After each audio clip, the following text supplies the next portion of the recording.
Hi, I'm Walt Thiessen from the LOA Today podcast. If you've been listening to LOA Today for any length of time, you know that mindset plays a huge role in what we talk about with our guests each day. You know that mindset is something we all need to work on every day. After all, as researchers have discovered, the average human thinks a negative thought 80% of the time during his or her day, every day. I've been thinking about that fact recently, asking myself, what can I do to help more people like you to reset your brains the way you want them reset? And I came up with an idea for an experiment, and I want to invite you to participate. I'm calling it the Brain Retrainers Club, and I've scheduled a Zoom meeting for Wednesday, October 19th at 8 p.m. New York time, and you're invited. It's free. To register, just visit loatoday.net/brain. That's BRAIN. loatoday.net/brain. See you there.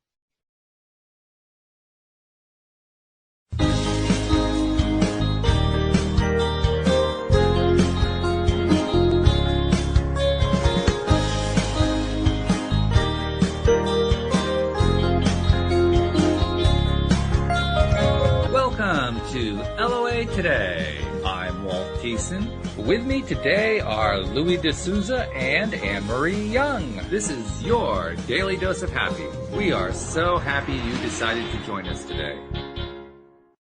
And I'm especially happy to be starting a new week here on LOA Today, as I always like to with my Monday co-hosts, Anne-Marie and Louis.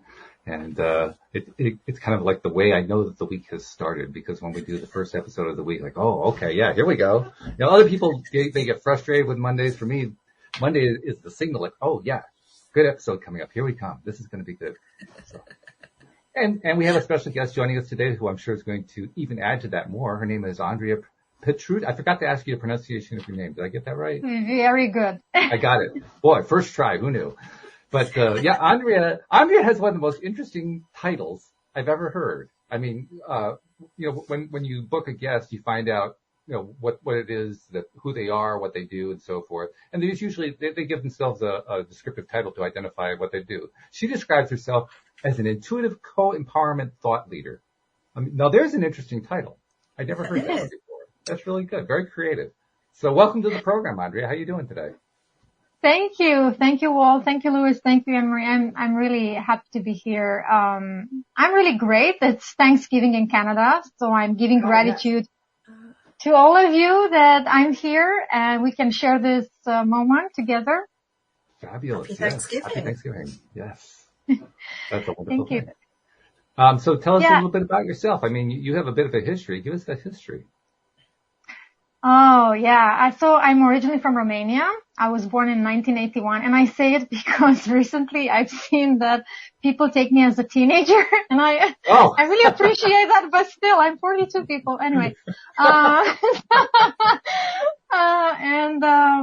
moved here to Canada in 2017 to be together with my husband, and I brought my two boys, and after that, me and my husband had a girl, so now we're three. Wow. 3 children. We're 5 in total, but 3 children, yeah. And my story as a leader, because we start with my designation, it starts when my mom died in 1992, and when I found out, that she had cancer, somehow something in me, my intuition said, well, girl, you're on your own. So subconsciously, I guess, I just started realizing that I need to do something for myself. And when I heard she died, I was shocked. In the same time, I completely switched to I'm on my own, I got to take care of myself. And it was true, because nobody around me really knew how to handle her absence. And year by year, me and my dad working together to, pull ourselves up. Yeah, sure. And in the same time, growing up, teenager, I wasn't quite the rebel kind, but I was the kind who needs a lot of love. And my dad was trying very hard to take care of me, and he needed a lot of support himself. So he was not in the place to give that. And I looked outside and I started learning about lots of things. I had the privilege and the opportunity to be surrounded by spiritual people from diverse backgrounds and beliefs. And I kept I would say my light, my positivity and my spiritual side. Thanks to them, I received the love, I received the guidance, the support through other people, especially mothers of my friends from school. Nice. That's good. Yeah, that was awesome. And I started wanting to know more about me, more about the things that I thought were not okay. I finished high school, I couldn't get to college, and I had to work. And really having a job as a librarian in Romania helped me a lot because I discovered more and more about who I am, what I can do, and my skills. And just, life, relationships, and everything really shaped me into who I am and helped me remember my gifts and skills and use them over time. And I got married, have 2 boys from the first marriage. That worked well in the beginning, didn't work out in the end. And I had to shift my perspective on myself because I was at a point, especially 2014, 2015, where I actually wanted to kill myself. Oh. And that's not a good place to be when you have boys. No. So I remember one thing, and I would like to share just because it may save somebody. I remember one thing where I was, there are some cartoons where the mom is in the bathroom and the kids try to get in. Well, I was in that moment in the bathroom. I'm like, oh God, I can't handle it anymore. But then I remember the promise that I made to myself when my mom died. And maybe even before that, I said that when I become a mother, I want to stay alive, take care of my health as long as I can. So at least if something happens to me, at least it's going to be when my children are old enough to take care of themselves. So just that thought helped me okay, breathe into it and say, I'm going to do this one more day. Yeah. So I just had the courage and the strength, remembering that I promised that I will be old enough to take care of my children. And so after that, little by little, with a friend in the United States who believed in me and who guided me to really stand up for myself, take care of myself, I managed to find tools, people. I invested in myself and I did the work. For me, I realized that, thinking is good, making a choice is good, but taking action is the one that's bringing the change. So step by step, encouraged by friends, I took action and I started not feeling alone, not feeling so dreadful. And as soon as I worked on my beliefs, I found the work of Dr. Bruce Lipton again, because it appeared in my life in 2007, but I didn't take it seriously. Oh. Yeah. So then I found it again and I started applying what he did and learning from instructors, and that really shifted my life completely because through applying Psyche, which is a tool that he mentions in one of his books, I found out a vision, and in that vision was my current husband. So all those things together, just working on my subconscious beliefs and shifting as much as possible and keeping that track really got me to have a whole lifestyle, different perspectives upon my past, upon who I am, my relationships with everything. And before leaving Romania, I decided that all I want is to make peace. Make peace with myself, make peace with my past, make peace with my family, with everybody, because I want to leave on a blank slate. So that's what I did. And here we are 5 years together, and it's been really, really wonderful. And life is full of synchronicity and flow because I kept doing those things and improving and always being the best version that I can. That's certainly something we talk about a lot here on the program, doing the work, keeping at it, just go at it over and over again. Anne-Marie and I were chatting over the weekend about a different kind of topic, but it was the same thing. You have, no matter what you're going through, no matter what you're experiencing, you got to do the work. Otherwise, you're not going to improve. And it's a big deal, especially when my goodness, you had the death of your mother and then you were experiencing suicidal thoughts and all that. You had your divorce. All of those things are such traumatic experiences. but they're also, when it's most important, to remember what tools you have available. That's what we were talking about this weekend. It's so vitally important. And you did it. And that's great. Congratulations. Yeah, thank you. I've discovered this weekend, for instance, that we women tend to minimize what we actually do. And I think it's true. I did it myself. And thanks to people around me like you here, I feel like I can say, it's okay to say. It is really okay. We have to say and acknowledge what we have done, because yes, friends matter. Yes, opportunities matter, but nothing would have happened unless we did it, unless we took action, unless we took those steps, unless we made those decisions and stick to them. It is a conscious effort of the individual in the end. No matter how others contribute, if you don't want to listen, if you don't want to do anything, it won't happen. Yeah, that's true. So, Louis, as we're doing all this, I keep thinking in my mind about how often you talk about make sure you keep your focus. What is it that you don't want, and what does that lead to in terms of what you want? And as Andrea was telling her story, I just kept going back to that over and over again, because that's really the path that she was leading up to, right? She'd been through these rough things, and then she kept redirecting to, no, this is where I want to be instead. So it fit in with what you talk about a lot here on the show. Yeah, path paving. Pave your path. So the way I like putting it is, if you've got a dirty glass of water, how do you clean it? You just keep on pouring clean water in it, and it'll become clean. And that process of putting clean water in consistently is really what we're talking about. Just focusing on more and more and more of what you want is going to bring you more of what you want. So it's pretty simple, but it takes a lot of time for people to truly understand the importance of negativity. And to understand, why what we don't want is so important.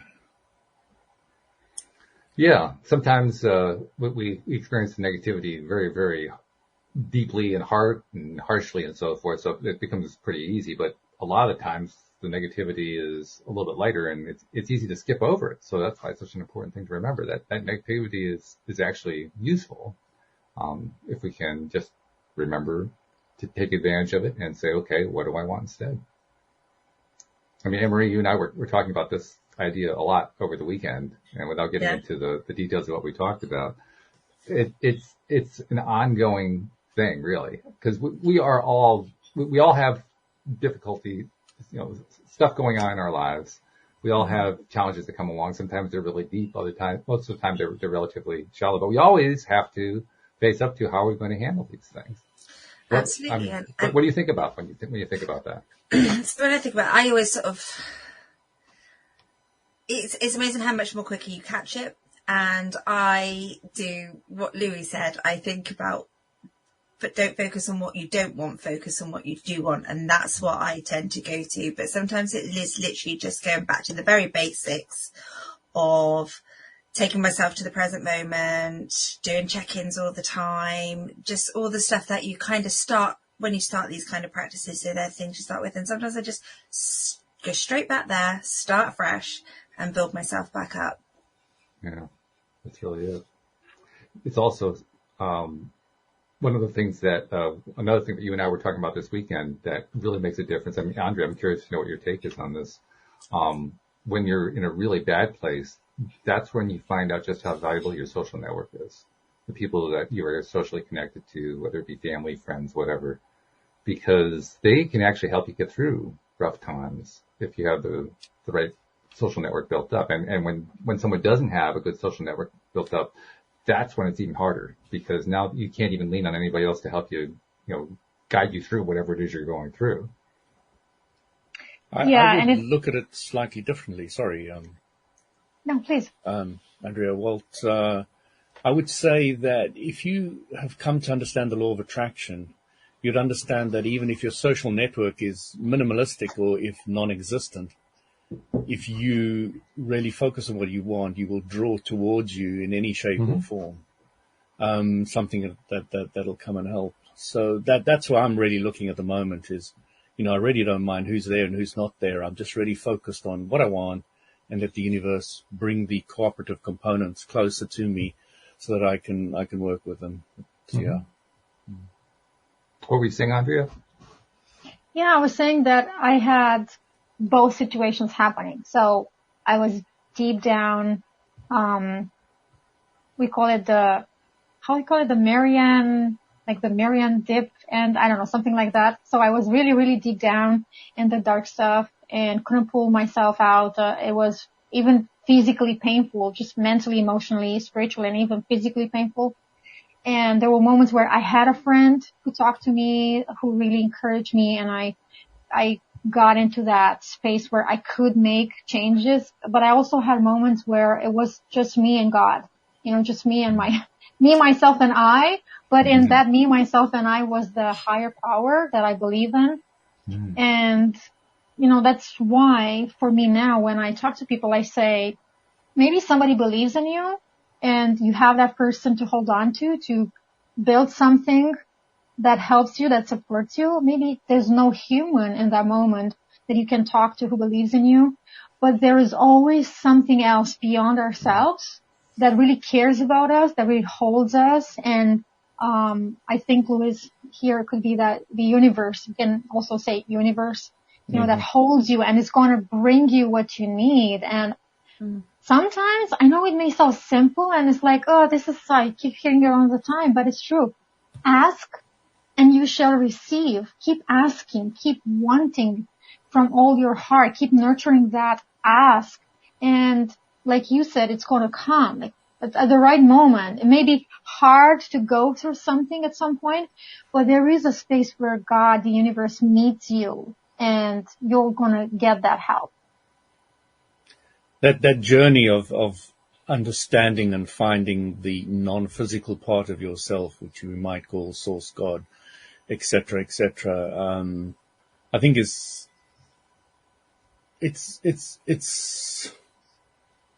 something we're not necessarily taught at school or along the way or anything, but we come to realize that as spiritual beings that there is something more out there, something else we can tap into, something else that can guide us and look after us in different ways. And it's something that I really like asking. So I wanted to ask you, Andrea, about any interesting spiritual experience or inner experience that you've had that you may wish to share with us.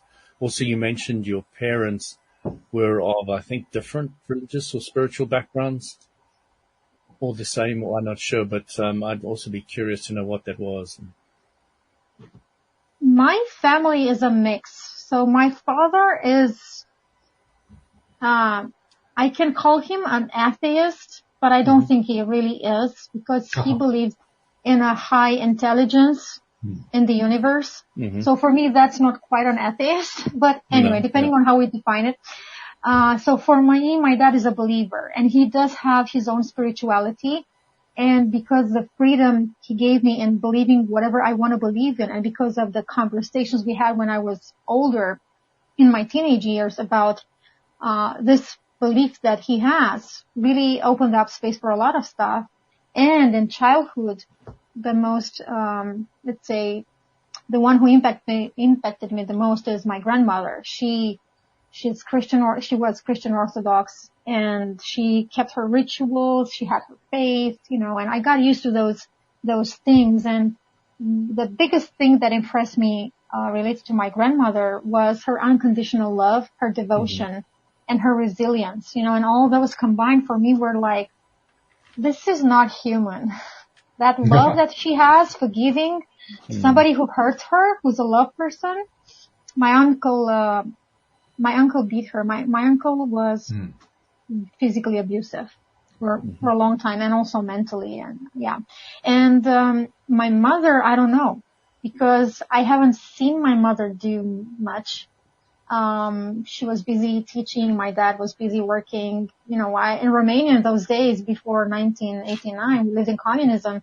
Usually we went to kindergarten or school, or between kindergarten and school, I had moments where I stayed alone.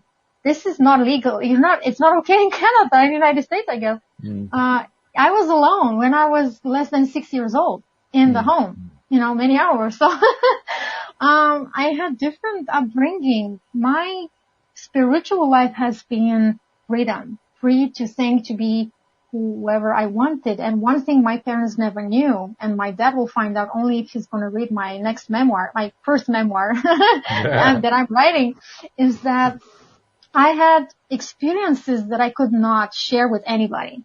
Like nobody knew until I got older in my 40s, and I shared with my husband, and then now recently on podcasts. But I did have experiences where my expression, my, let's say, perception was kept alive. And one that's really memorable is where there was a presence in the room, in the living room where my parents lived.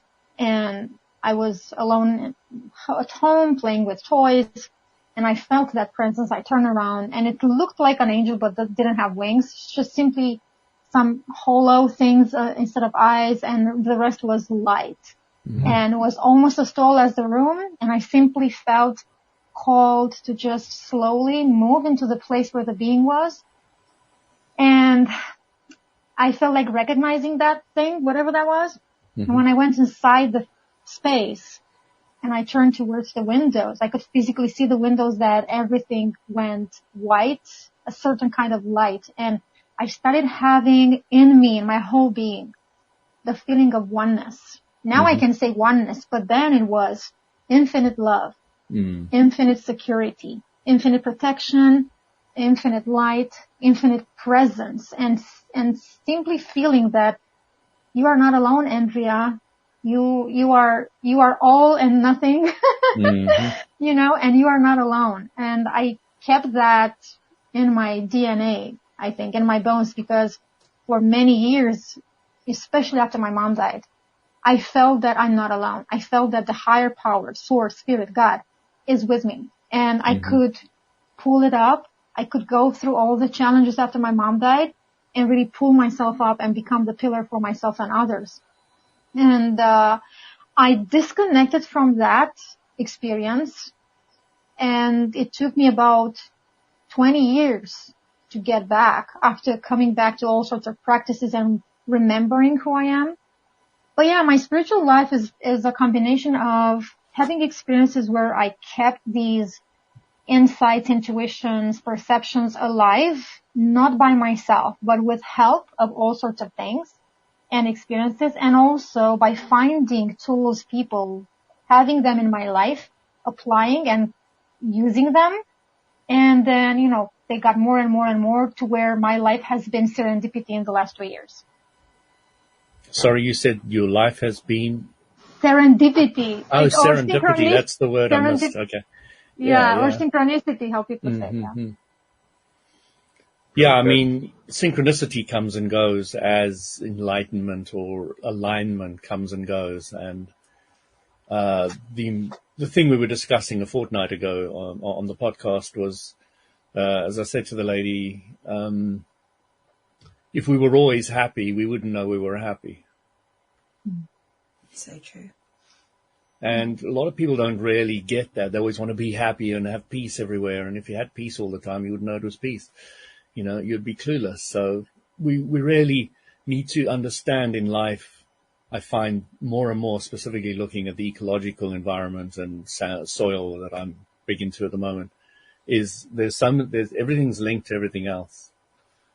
And you kind of have to learn to respect all the chains in the process, or at least as many as you can be aware of, because they all work together. And it's the same with contrast. You know, when you know what you don't want, you have a better idea what you do want. And so, you know, it just works in a circle. If you only know one, you don't know the other. And you become very, very comfortable and happy with negativity, with challenges, or whatever the words you want to call them, because you're realizing that they're there to help you expand. Interesting you should be saying that, because we had David Strickle, the Stream of David, on last Tuesday for a return visit. And he was kind of saying the same thing, only in a slightly different way. He apparently one of the latest teachings from the stream is that, Andrea, the stream is kind of equivalent to Abraham Hicks. It's Abraham in the Abraham Hicks world. But the stream lately has been talking a lot about the vibrational spiral, as they call it, being a 20 point up, 20 point down, 0 being neutral. So you can be, if you're like in the 15 to 20 range, you're really, really high, appreciation, love, all that kind of thing. If you're in the minus 20 range, minus 15, minus 20, you're depressed, so that gives you an idea what the scale is like. And David said that he had been living for quite some time in the 15 to 20 range all the time. And he said it was kind of unusual, but not unusual. It was kind of educational, because he found that life was getting really slow and really dull because nothing ever changed.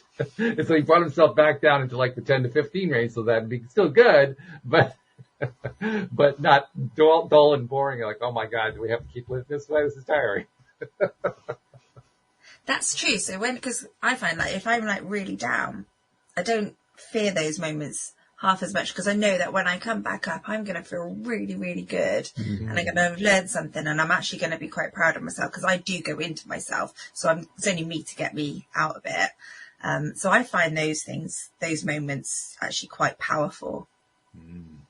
They are. And the challenge is to decide for ourselves at any given time, where do we want to be on that spiral? Where do we want to be in that range? The more that I think that's one of the main things all of us are doing here. We're learning to kind of master that process of deciding moment to moment, where do we want to be? What do we want to do? Where are we aiming for? What are we trying to attract? What do we prefer to give our attention to? We're learning to hone our focus. Those are great words. Hone your focus. Absolutely. Hone the focus. Yeah. That's really what it is. It's so, funny. Andrea, go ahead. Yeah. No, you mentioned decisions, and I was thinking these days that we don't want to make decisions. Right? And the funny part is when we have to make decisions very often, and it's like this process of body balancing, where the body needs to balance all the time, every second the body is making decisions. And I think we are the same thing, because the more we become aware of what you all said now, the more we have to make decisions, because we realize, oh, hold on, I really want to think if I want to do this. Because I really am careful about my energy. I'm really careful about who I want to be surrounded by. I'm careful about what I want to do next. So then you get those small decisions you have to take now because you're aware. And I'm like, that's work. I don't want to do this. That was long ago, right? But then I'm like, well, I wanted it, so now I do it. Yeah. Well, I think about, let's see, how do they describe it? I think about the Abraham Hicks teachings on this, and they go at it in a lot of different ways. There's one particular thing, and it was just in my mind, and it's gone, so I'll bring that back another time. Forget what I was just saying. Now you have to find it.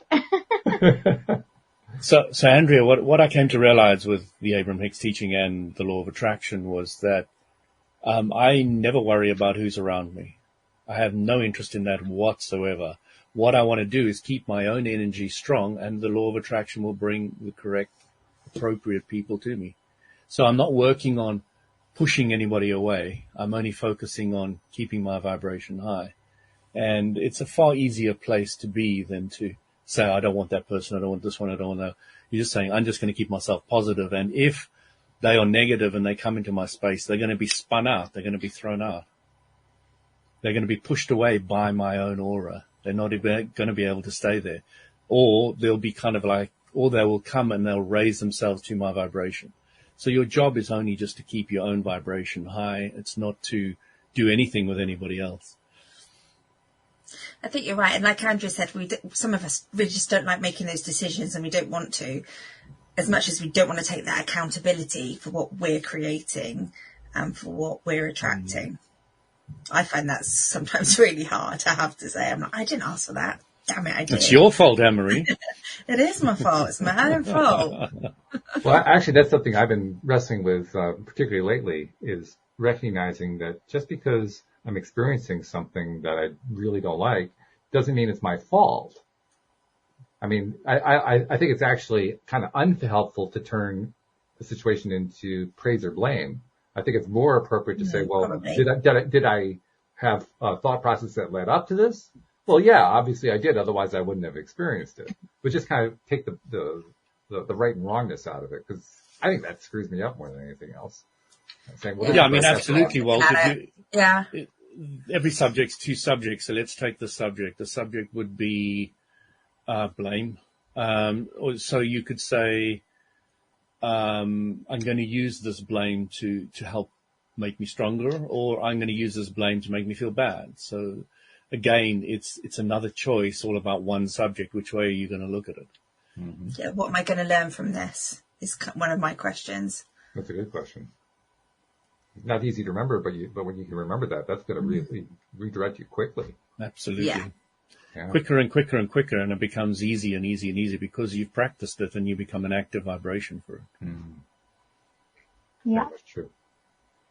So, Andrea, you gave us your biography, so to speak, or your autobiography, what you went through to get to where you are. What do you do now? Tell us about what you're doing now. Last year I started my company thinking of relationship coaching because I saw my life and I was like, well, I turned relationships that were not so good into relationships that really empower me, nurture me, or simply that bring peace. So I started working with that, but then I realized that something in me was saying, it's much more than that, Andrea.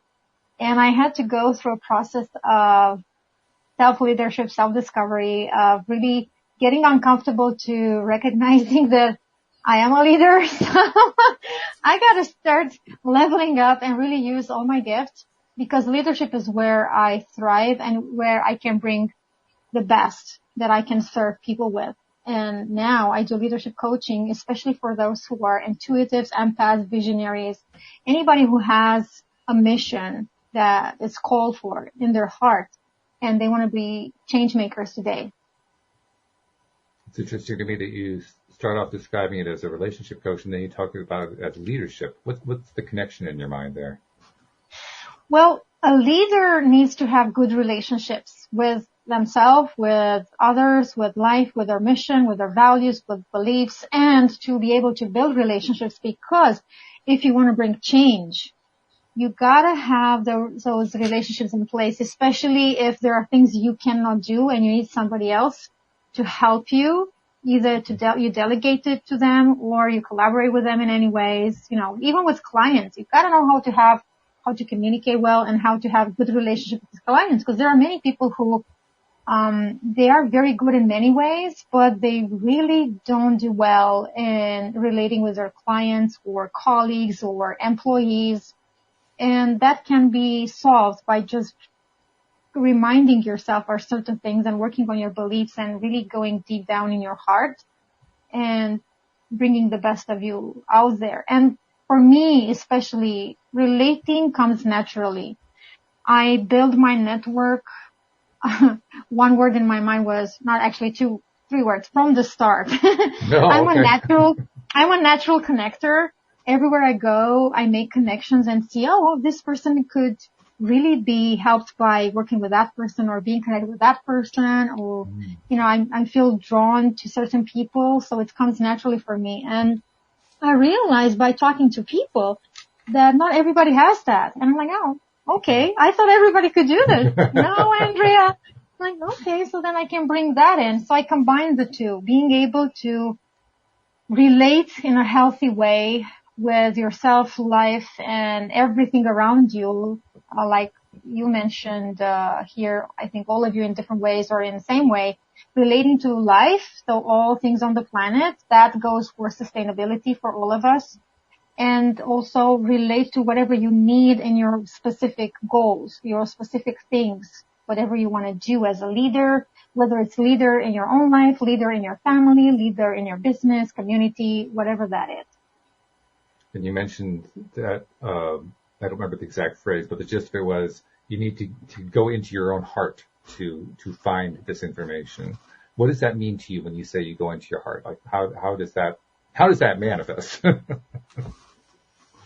I have the background of being a heart imagery teacher. I was trained to go into the heart using specific guidance exercises in just a couple of minutes. You go from the brain to the heart in the sacred space. So that would be one way to go into your heart.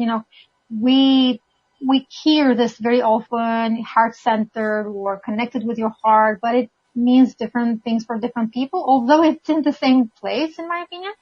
But we have levels of experience. For me, the deepest level is where we can get into that sacred space of the heart, and then, which is the finite space according to the School of the Heart and the teachings from Dramvalo Melchizedek. And then there's a deeper level where we become one with each other, which is the tiny space of the heart, which is deeper than the sacred space of the heart. That's an infinite space.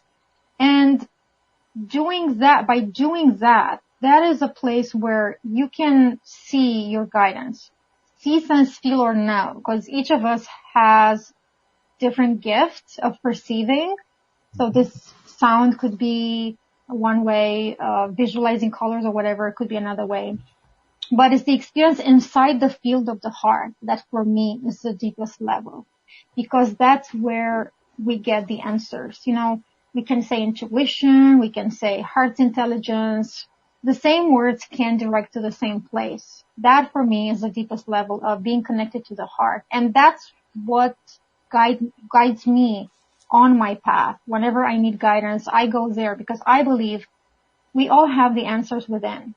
And the easiest place to find it is through the heart, because it's a neutral space. It doesn't have polarity. The brain has polarity. The heart doesn't. And it's a safe place to be in. It's only yours. You allow only what you want inside your heart. You're going to call in what you want and what you need inside your heart. And you are going to receive only what it is in your best and highest interest. So in your leadership coaching practice, what are you doing with clients to help them make that heart connection and utilize it in their own lives? In my leadership coaching practice, the best and easiest tool that I have is using the gift of seeing images from people's heart. So it's like, my heart speaks the language of your heart, but my brain needs translation. So our hearts will connect and will speak the language. I will see it in images, and then my brain is going to translate those images because they are symbols that I can understand. And when I relate them, it's in a way that intuitively the other person can understand. And then it's like a guidance reflected through me that the person goes through in order to shift whatever they need in the moment. Could be beliefs, could be the need for healing, could be having awareness around something. I'm just a conduit for something that we have forgotten and we can remember until we don't need that conduit outside of us anymore, and we find our own way of remembering. Okay. Louis, Anne-Marie, does what she described there, does that ring a bell for you? I mean, do you find you guys do anything similar to that?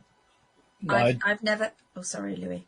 No, you go for it. No, I was just going to say that I haven't come across that one. That's a new one to me. But actually, while you were talking that, I was like then trying to breathe through my heart. And yeah, it just felt slightly different and just a lot more lovely. So I think I might practice on that one. Yeah, the question I wanted to ask you, Andrea, is you mentioned something that I would love you to elaborate a little bit on, and that was that the heart has no polarity. You will find more information in Dramvalo Melchizedek's work and Daniel Mittel's work from the School of the Heart. It's something that personally I had to get used to. And one way I can put it is that it starts from oneness, while the brain comes second. Even when we are born, it's the heart that starts first and then the brain. And if we think of creation, for instance, I think this is the easiest way to see the difference between the two. In terms of creation, Dramvalo Melchizedek said that, and I've experienced somewhat part of it. When we create from the brain using visualization or anything else, when we are strictly in the brain, because the brain has left and right hemisphere, and in the way the brain works, we're always going to have what we want and then what we don't want when we create in life. While with the heart, when we co-create with oneness, because the heart doesn't have that polarity, the heart is created as one thing, and the field is one thing connected to oneness, then you have only what you need. See, I say what you need, I don't say what you want. Because this is another thing that I had to get used to, that co-creation from the heart in this way, through the teachings that you find especially in Awakening the Illuminated Heart Workshop.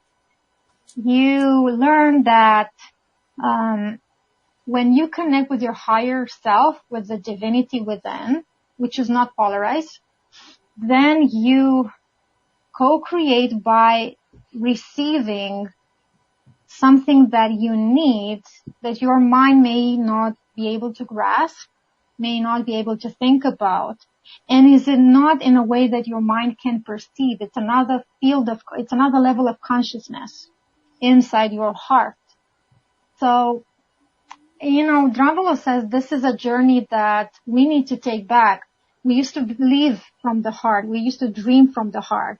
Now only some of us do that, and the most usual things you hear from the Athonite monks, for instance, Athonite monks from the Mount Athos, for instance, in Greece. They do continuous practice with the heart, and they live from the heart, they dream from the heart. How you know that is when you dream from your heart, you only have beautiful dreams, lovely dreams, you don't have nightmares, you don't have negative emotions. That's how you know where you are. You're in the brain or you're in the heart. So when you co-create with the space of the heart, everything that you're going to live is going to be what you need. And then we come to the beginning of the conversation where it's uncomfortable because the mind wants something else. The mind is used to something else, or we're used to live with something else. But then the divinity, the sacredness inside of us is guiding us to something we really need. And it's not always what we want, expect, or it's what we think it's easy. Mm. There's a few things I wanted to say is that when you're talking about heart, we're often thinking in terms of emotion. I'm guessing, or I'm getting the feeling that the word heart, the way you're using it is more the way I would use it would be source energy, which is pure positive energy, where there can be no negativity. That is the pure positive space. So I was wondering, is there a link in the way that you teach it between the heart and emotion, or is the heart more source energy? In the School of the Heart teachings, there is a difference we're making between feelings and emotions. Emotions are considered that which is produced by the brain. And feelings is that which is produced by the heart. And feelings are love, compassion, anything that's expansive, while emotions are like fear, for instance, it's constrictive. So that would be, I hope, an easy way to separate these two, feelings and emotions. I've never thought of separating feelings and emotions. I'm going to have to think about that one. Interesting point. Language, right? Because we use them interchangeably in our everyday life. Right. It's just in the School of the Heart, we try to separate them because we also talk about 7 virtues of the heart: love, truth, beauty, trust, harmony, peace, and reverence for God, or the higher power. So when you think of those, these are the virtues you want to have in your heart. They are naturally there in your heart. We just need to tap into them. And the practices that, for instance, the Athonite monks do really hold us in that vibration, hold us in that level of being every day, every second. It's continuous work, actually. Am I grasping correctly that the way your school, so to speak, the way you differentiate between the feelings and emotions, feelings are what in the rest of the world we would tend to call the positive emotions, and emotions are the negative emotions? Am I getting that right? Yes. It is. Okay. Yeah. That's another way to put it. Yeah. Now, I am a teacher of the School of the Heart, I don't own the heart. I'm just a teacher associated with the heart. And what I do in my coaching is separated from the practices of the School of the Heart because, the exercises, for instance, that I've learned, I only teach 2 out of 7 workshops that the School of the Heart is teaching. And I teach Heart Imagery 1 and 2. In those, we learn exercises that anybody can do at home, through which we go down from the brain to the heart and the sacred space. And there's a specific guidance which you go through so that you get the answers or messages or transformation that you need in the moment to find peace, to release or transform emotions, whatever that is. Any exercise you pick is going to bring anything you need. And in a way, it's the same with the guidance that I do through this way of seeing images in other people's hearts.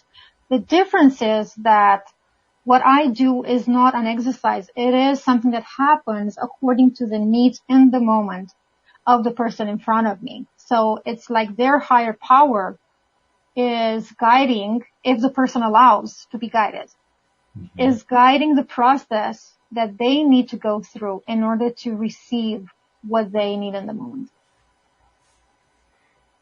So when you are tying that into, I'm looking for vocabulary here, to what you're doing within a session with somebody. Leadership coaching.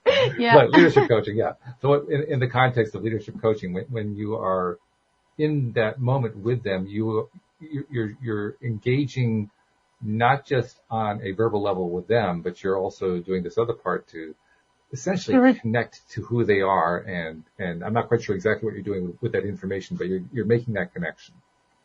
Yes, it's a process of remembering who they are.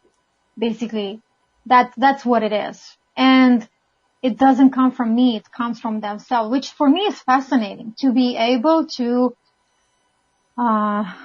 perceive what somebody else has inside and be able to listen to the messages, listen to their own language and transfer that in a way that their mind can understand, not just their soul, their spirit, their whole being, but the mind can understand, because we're making decisions at the mind level, right? But it's the subconscious that leads us. That's one thing that Bruce, when I heard this first time, I was like, 95% of my life is ruled by my subconscious. I don't like that. I want to control. It's a really awful thing. Yeah. I mean, this is out of my control is what it feels like. Yeah. Exactly. So I didn't want to, I was like, no. I don't want to deal with it. But then when everybody says the same thing, you're like, okay, I'll deal with it. The reluctant student. Exactly. That's what I was. And then this process of through the heart, honestly, I'm going to say this. This is not just my gift. Everybody has this gift inside and everybody can do it in their own way. It's just that some of us discover it and can help others discover it on their own. Like, we all have our own things through which we remember. We discover who we are and we get our gifts out and we use our potential. It's just that sometimes we need somebody else to help us until we are on our own. So for me, that is leadership coaching. It's a process where somebody's there to help you lead your own way.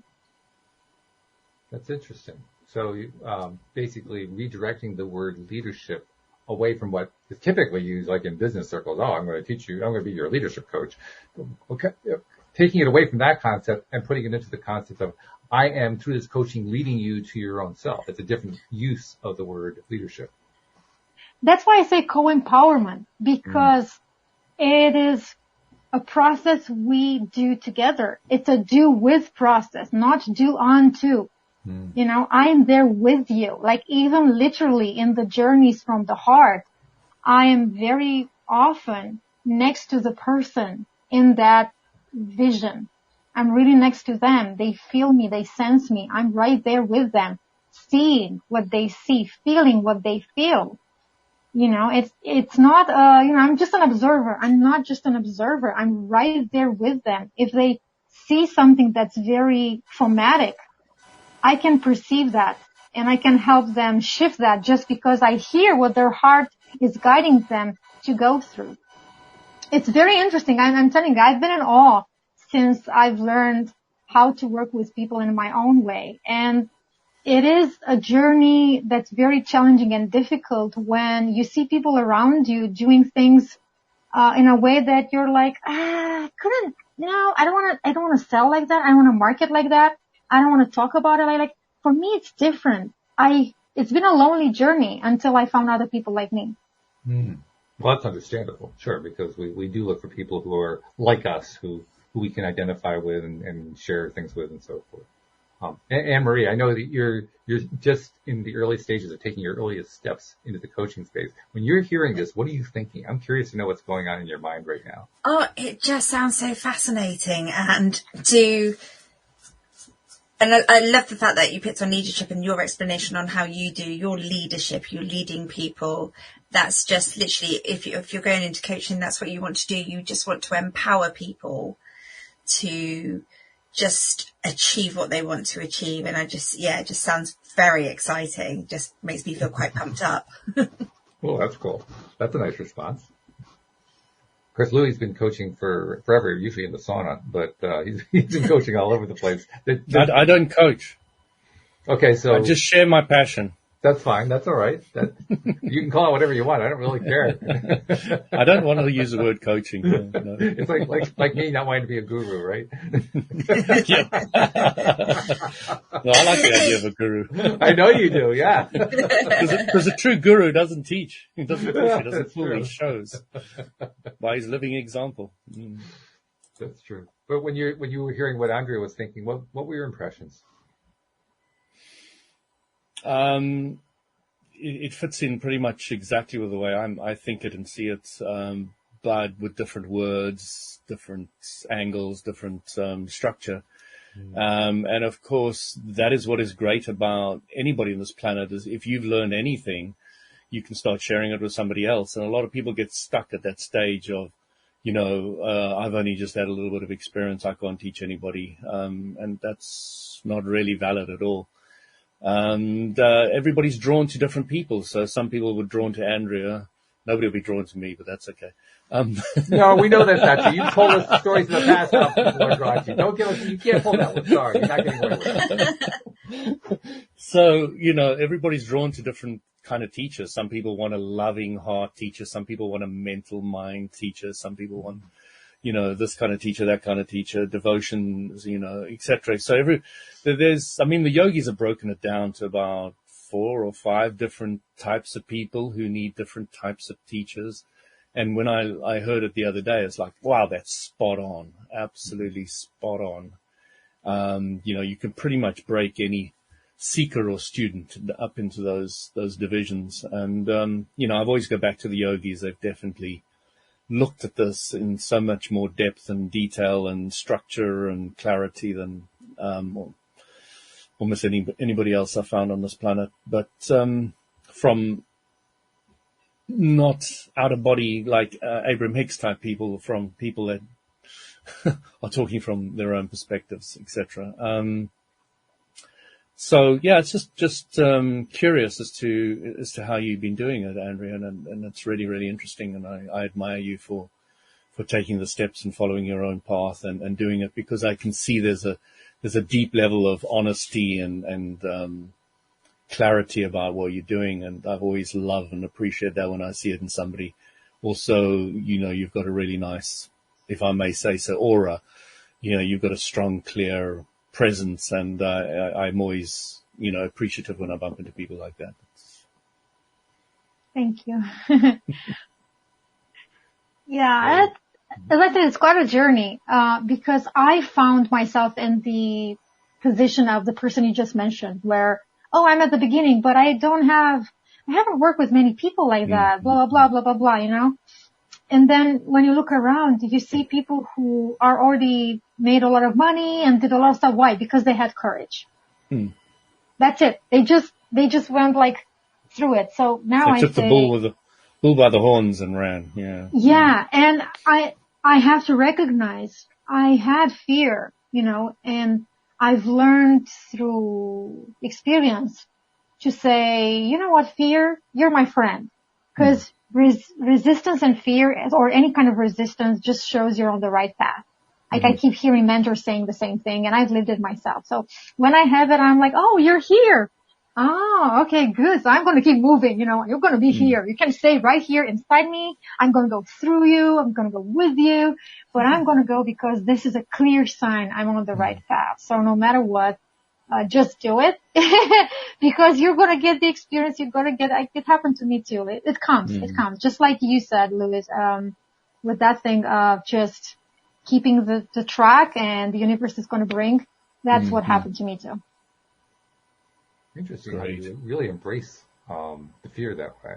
I mean, it's not. Most people, their tendency would be to run away from it or to avoid it, or if there's a resistance point. Oh no, we got to get around the resistance point. You want to run head on at it. Okay, let's go. I'm a relationship girl, right? So for me, I use the idea of relationship with everything. I have relationship with air. I have relationship with the wings of birds. I have relationship with like anything. If there's something that bothers me or whatever, I'm like, how can I relate with you? How can you and I have a relationship here? And just take it. I'm like, okay, so this is your message. This is what you want. Okay. Remember, Anne-Marie, when you said you're wondering what's the lesson? I'm asking myself the same thing. Oh, you're here. Like, what's your lesson here? What are you trying to tell me? Oh, good. Okay. Let's go together. Andrea, there's a funny story. I was at a big training in Eastern Europe. You might relate to this. And there was this guy who did incredibly well, and he got on stage, and there was this American who was the president and all the rest of it. And he said, what's your secret? How did you do so well? So this guy said, this business is all about Russian ships. He says, Russian ships? What are you talking about?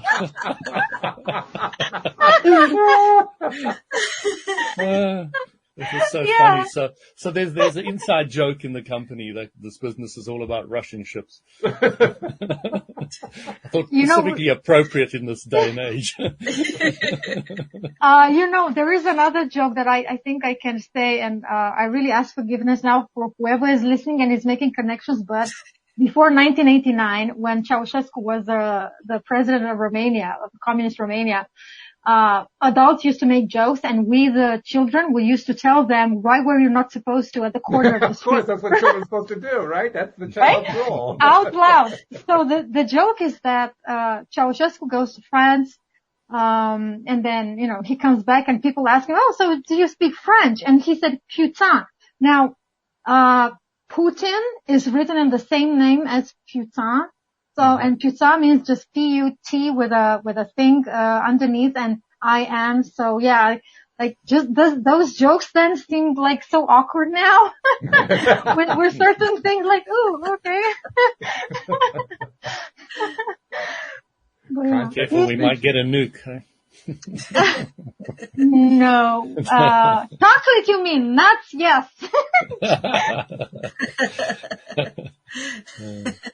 Hey, Andrea, one thing I want to do before we finish up with the show for today is get some information about, well, first of all, you have a little giveaway thing that is available for anybody who wants to take the first few steps on the path that you've taken. Tell us about, I think you call it the 7 keys to clarity. Yeah, so basically, taking on Louis' prompt here, if you want to take the bull by the horns, get some clarity in your life and ask yourself 7 questions. That's what it is there. 7 questions to ask yourself that take you layer by layer in getting clarity of your life, of where you are, where you were, where you are, where you want to go. And if you have some time and take courage in really looking with honesty, it's at your life. If you need to get some support, that's where you can help yourself, because clarity is so important. It's going to bring, and again, Louis, I come back to you, because when we have clarity, we know what to ask, we know what we're calling for, so then that things comes easier in our life. Because like you said, it comes natural to really remove the rest. We don't need to fight to keep things safe and healthy. We're just going to say, oh, that's what I want. Nope, I don't want that. That's easy. And before saying about my website, I really encourage you listening right now and watching right now go and see LOA Today. They have amazing guests, and these people together, they really bring a lot of juicy conversations. So, and also leave them a review, because this is how we podcasters know what works, what doesn't, and how we should change things and how we do it. So, and yeah. And my website is andreapetrut.ca, my name, andreapetrut.ca. And speaking of podcasts, you also have a podcast called Healing Through Oneness. Tell us a little bit about that one. Yeah, my podcast came out of the idea of, hey, I'm a change maker and I want to be inspired by other change makers. So how can I do that? Well, the easiest way is to interview them. I think you said, Walt, right? That the easiest way to learn something, to really be nurtured, is to interview people. So that's what I did. And oh my gosh, the conversations, like really, I completely understand host after having my own show, how much it means, and how much it changes your thinking, your perception, and also the stories we bring as hosts and guests together really are something unique. I have not found things like that outside of the podcasting environment. Like what we are bringing together here, the stories and how we interact with each other is quite special. Totally agree. I think sometimes people, especially if they're thinking about entering the podcasting space for the first time, they kind of get the wrong end of the stick. They think, oh, this is me doing radio and I'm going to have all these listeners. But really, that's not the way to go at it. The way to go at it is, what can I learn out of this? And the interesting thing is, when you really go at it that way, all of a sudden listeners start showing up. That's law of attraction right there, by the way. But that's exactly the way it really works. So, I mean, we all have a tendency to figure out ways, how can I leverage this into something else? How can I monetize it? How can I turn it into something? But there's sometimes it's just good to ask yourself, what can I get out of it? What can I learn from this? What can I grasp from talking with somebody else and really learning to appreciate their perspective? So yeah, I totally get what you're saying. It's a huge deal. And it shows me you're on the right track with your podcast. Your podcast is going to be a success as long as you do that. Same like you guys, right? For so long. One last thing I want to say before you go. There are many people, including listening to your podcast, who have heard you, they've seen you, they've read your stuff. But you'll never meet them. You'll never see them. They grabbed something, they heard something that resonated with them, they put it to use. And on their behalf, I want to thank you for what you do, because you don't get thanked for that, and you should be. You keep giving a lot of great stuff out to the world, and those people who you'll never meet, you'll never see, are grateful, but you don't actually hear it. So on their behalf, thank you for what you do. Well, I have to return it because I thank you, because this is an amazing opportunity. I've never had, I did have 3 hosts before, but not one woman inside the group. So yay! Congratulations. Very good. Well, thank you so much for joining us today. And Anne-Marie and Louie, thank you as usual for your wonderful contributions. Thank you to our podcast listeners everywhere. We'll see you all next time here on LOA Today. Goodbye. Thanks, everyone. Bye. Bye.